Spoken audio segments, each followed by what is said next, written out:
Mi abuelo pasaba las tardes divirtiéndose conmigo. Hoy me pasa lo mismo. Las tardes más lindas las paso con mis nietos.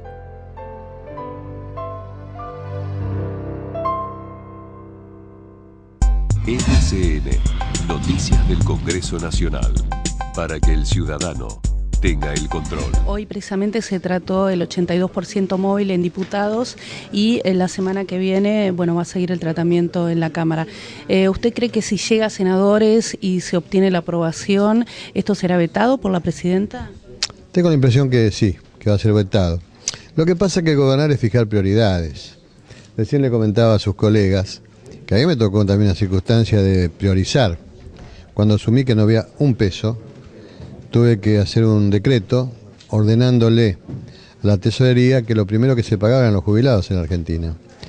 Y luego los programas sociales de los indigentes, porque eran los sectores más débiles. En un momento de crisis, todos tenían razón los ahorristas, tenía razón la gente de campo, tenía razón toda la gente que se movilizaba.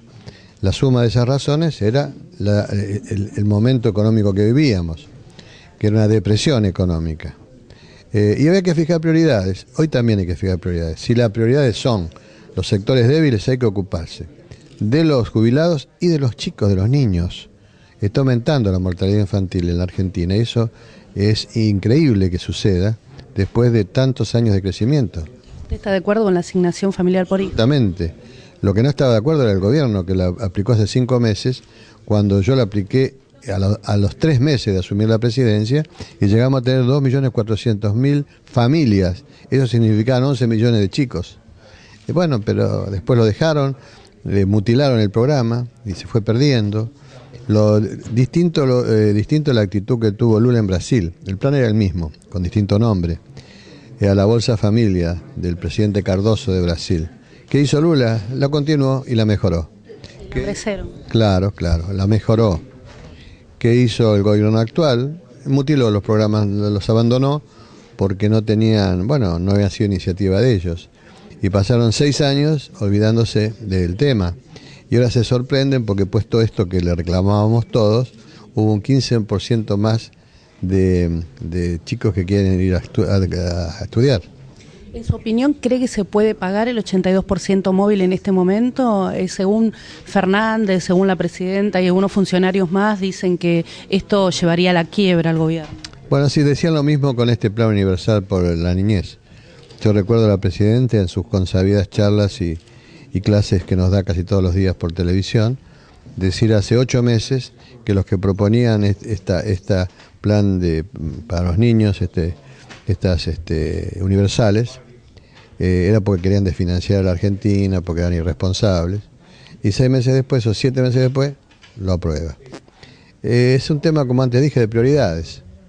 Yo creo que lo principal, lo más importante, porque no son sumas que hoy no se puedan pagar, es respaldar a la gente, a los sectores, reitero una vez más débiles, viejos y niños. La senadora Latorre ya adelantó que votará en contra en el caso que llegue al Senado. ¿Por qué cree que es así si ella en un momento dijo que estaba a favor del 82% móvil? Porque se pasó al kirchnerismo. En la Argentina está sucediendo un fenómeno de transfugismo, así le llaman en España, ¿no? De gente que entra por un partido y por intereses se pasa hacia otro partido. Es un caso... Hablaba del caso de Corrientes, del caso de Tierra del Fuego. Y claro, son 2 gobernadores que hicieron política antikirchnerista y el día que ganaron, acogotados por manejo del dinero del presidente, del expresidente, tuvieron que rendirse y entregar a sus legisladores.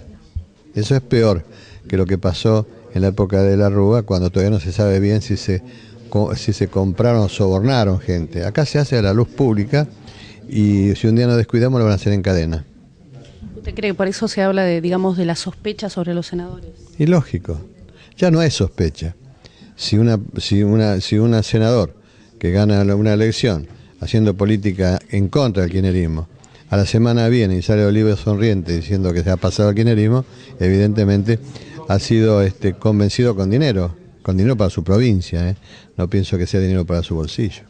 Bueno, usted habló de las elecciones del 2011. ¿Descarta una alianza con Macri o con algún otro sector? No, con ninguno, con nadie. Uno no puede descartar nada, ni tampoco tomar decisiones apresuradas. Lo primero que hay que hacer es fortalecer, consolidar y acrecentar el espacio, llevarlo a todas las provincias argentinas, Creo que eso ya el mes que viene va a estar completadas las provincias argentinas, y luego vendrá el tiempo de las alianzas. Lo primero que tenemos que hacerlo es toda nuestra energía concentrarla en consolidar el espacio. Hoy la senadora Bortolossi anunció que se va del bloque K y que va a formar un nuevo bloque, un unibloque, digamos, Esperanza Federal. ¿Y qué opina de él? Bueno, yo la he visto hace ya unos meses, siempre por televisión, yo no he hablado con ella, pero la he visto tomar posiciones independientes, valientes, en mi criterio, por convicciones. Así que bueno, no sé, eso es lo que opino de ella. ¿Se acercaría a Bortolossi, por ejemplo? Sí, yo no es de mi provincia, yo no soy de los que he hecho mucha política fuera de mi provincia. Tendrán que decidirlo, por supuesto, los hombres y mujeres de cada una de las provincias. Hay que respetar el federalismo partidario también, cosa que yo siempre he hecho. ¿Por qué cree que los Kirchner están sacando leyes, por ejemplo, tan contrarias a la Iglesia como el matrimonio gay? Se habla de que ahora la nueva ley a debatir sería el aborto. Bueno, ellos están creyendo que esto tiene que ver con el progresismo y han agarrado ese filón. Y bueno, por eso, debatir esos temas que a la mayoría de la gente no le interesa. Por supuesto que buscar la igualdad es bueno, pero no son momentos. La gente está preocupada por el tema de la inseguridad, de la inflación. De esos temas no se habla en la Argentina. Yo me acuerdo que hubo un tiempo en la vida democrática argentina que de la convertibilidad no se hablaba, del cambio fijo no se hablaba. Ahora no se habla de la inseguridad, es un tema prohibido que hablen la gente de gobierno. Y por el otro tema, el tema de la inflación, que también preocupa a la gente más pobre. Yo estaba contando recién que me tocó cuando creamos el UNASUR, una discusión entre Lula y Chávez. Chávez le dice, en tono no de enojo, pero le dice, Lula, dice, vos tenés un ministro de Economía y un presidente del Banco Central que son neoliberales. Dice, ¿quién te están engañando? Tener inflación no tiene importancia. Entonces Lula le dice, ¿sabes qué pasa? Yo era de familia muy, muy pobre. Y cuando no había trabajo, los vecinos, muy pobres también, nos ayudaban para poder comer. Cuando había inflación éramos todos pobres y no nos podíamos siquiera ayudar entre nosotros. Es un tema que a mí me impactó vivamente, porque dicho por un presidente como Lula, que tercer grado, dirigente gremial metalúrgico, que tuviera claro que la inflación en los sectores más humildes, donde la gente se ayuda porque es la forma de sobrevivir, esto no pasa en las clases medias, en los barrios, donde uno ni siquiera conoce al vecino. En esos lugares pobres, en los más pobres, en los asentamientos, que desgraciadamente se van congregando la gente que escapa del campo o de otras ciudades más pequeñas, hay una gran colaboración entre los vecinos. No se ayudan entre ellos, pero cuando hay inflación, por eso es necesario cuando hay inflación tener programas para ayudar a esa gente. Hablando de vecinos, usted hablaba de Lula, de Chávez, de Venezuela. ¿Cómo ve la crisis entre Venezuela y Colombia? No es crisis, son todas macanas. Eso se termina el día que asume el nuevo presidente. No hay problema, todo es hoy es mediático. Chávez siempre está amenazando pelearse, diciendo que hay clima de guerra. No hay clima de guerra en América, ni mucho menos. No se va a pelear con Colombia, ni mucho menos, ni ahora ni después. No hay posibilidad de guerra en Sudamérica, pero bueno, le gusta decir esas cosas. Quizás porque está preparado como militar a pensar en conflictos permanentemente, pero no hay ningún problema. Asume, creo que en pocos días, el nuevo presidente de Colombia y va a quedar todo arreglado. Por último, ¿ven inquebrantables a los K en las urnas?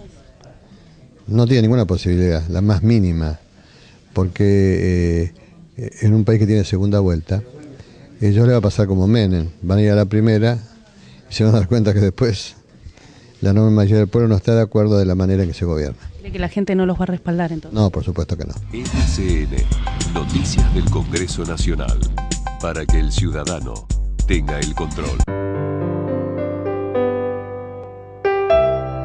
Mi abuelo pasaba las tardes divirtiéndose conmigo. Hoy me pasa lo mismo. Las tardes más lindas las paso con mis nietos.